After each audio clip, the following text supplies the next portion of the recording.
Cancer affects all of us.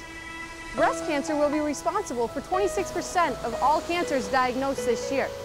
In Canada, 24,000 women will be diagnosed with breast cancer. Debbie Simpson was one of those women.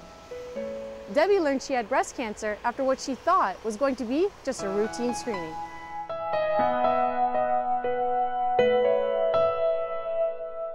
Research and early detection has helped decrease the fatality rate by 35%. Almost every test has benefits and risks, including mammograms. Scientific evidence tells us that regular mammogram screening leads to fewer deaths in women with breast cancer. That is because it helps find breast cancer when it is smaller and more treatable, which increases the chance of survival. Early detection can save your life.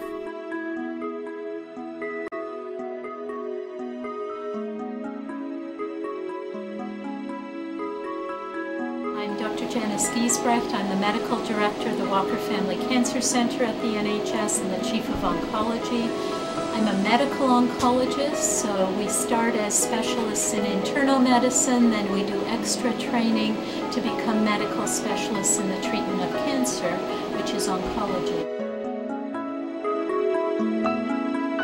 Cells that have developed in the breast itself, so in the breast tissue. Cancer, because they have become cells that are not governed by the usual controls of growth, so that allows them to actually grow in that area, become a tumor, and if they have become what's called invasive or infiltrating, crossing boundaries, entering blood or lymph channels, they can travel to other parts of the body, whether that's lymph nodes, whether that's lung, bone, liver, somewhere else. They have that capacity, and that's when they can become life-threatening. If there are those seeds, if they take hold, if they become a tumor, and give rise to the more serious aspects of breast cancer. Early detection can save lives. Debbie had a mammogram done and it saved hers. This is her story.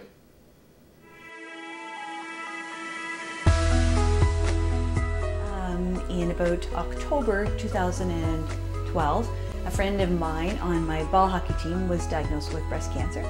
And it was just a little spot, it was removed, no problem.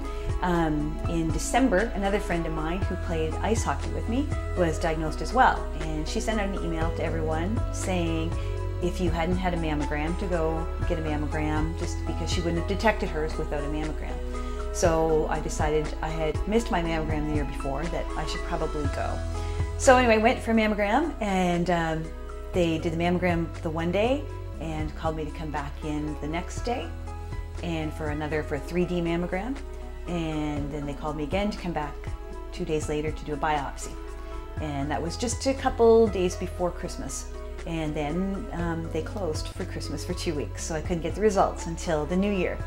So I kind of had an idea that something was wrong because of the biopsy, but I didn't know for sure. And then the 1st of January, the doctor called and asked me to come in to see her, and that's when she told me.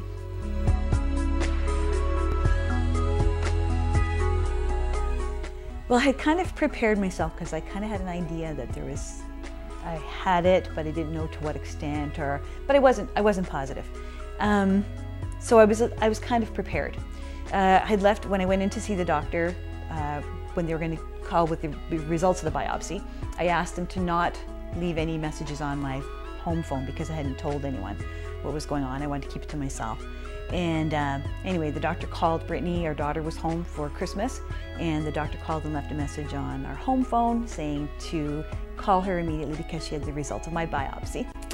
So anyway, I called her. Brittany called me and said, "What's going on?" So I called the doctor, went in to see her, and then we went in, and that's when she told me. And Brittany was in the waiting room, and then she asked Brittany to come in, and we talked about it a bit. But it was a shock.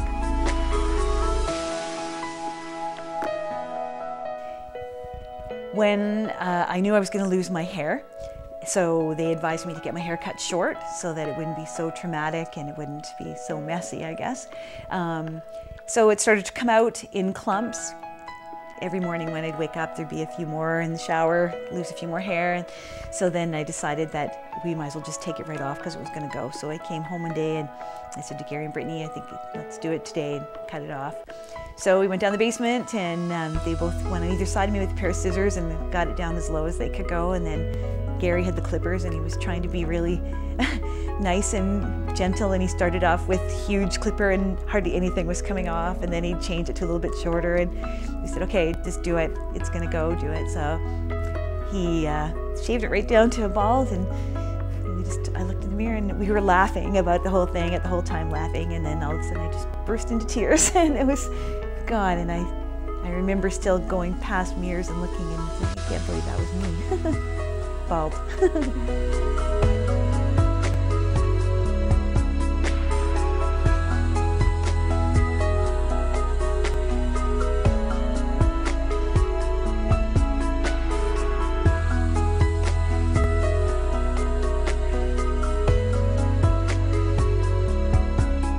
Didn't ever get a wig. I wore a lot of scarves and hats, and oh, people are so kind. They all said it looks good, and I know it didn't look good, but everybody said it looked good. So no, everybody was great.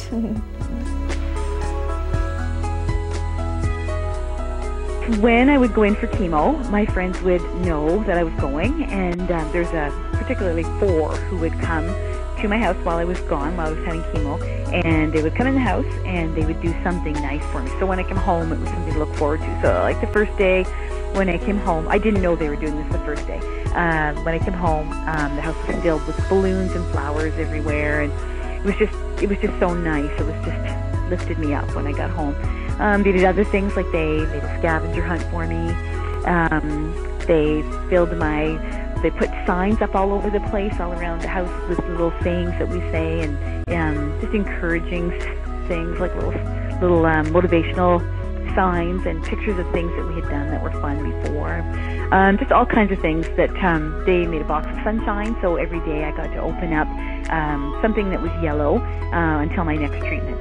And they did that every time I went in. I had 6 chemo treatments, and every day, every time I came home, they would have been to the house and done something nice. And then when I finished radiation, I got home from my last radiation treatment, and the next day they had planned a surprise party, and when I looked out on the lawn in the morning, there was 50 pink flamingos and a big sign saying congrats on finishing my third phase of treatment.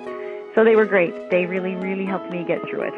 Now we're involved with my friends, put together a Relay for Life team called Deb's Breast Friends. And we do that every year and raise money for breast cancer awareness and research. There's Relay for Life all across, I think across Canada. And we go there starts at 7 o'clock on Friday night, and you stay awake and you walk around a track for the whole night, and then until 7 in the morning. And it's really, really an emotional time. The survivors all wear yellow t-shirts, and then they do a survivor's lap at the start, so all the survivors walk together.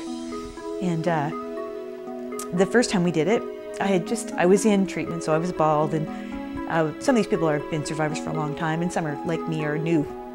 And I so clearly remember going around the track and then coming back, and my family and my friends were all there with t-shirts and cheering, and it was a great day.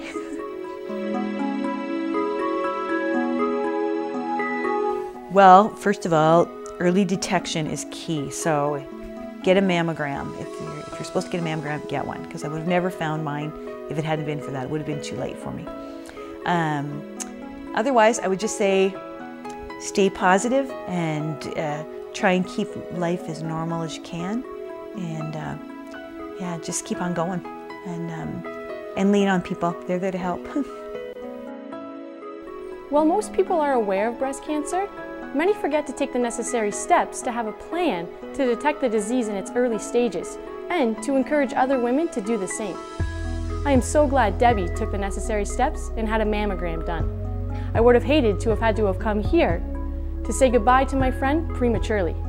Debbie's story is a true inspiration to all to be checked and to never give up.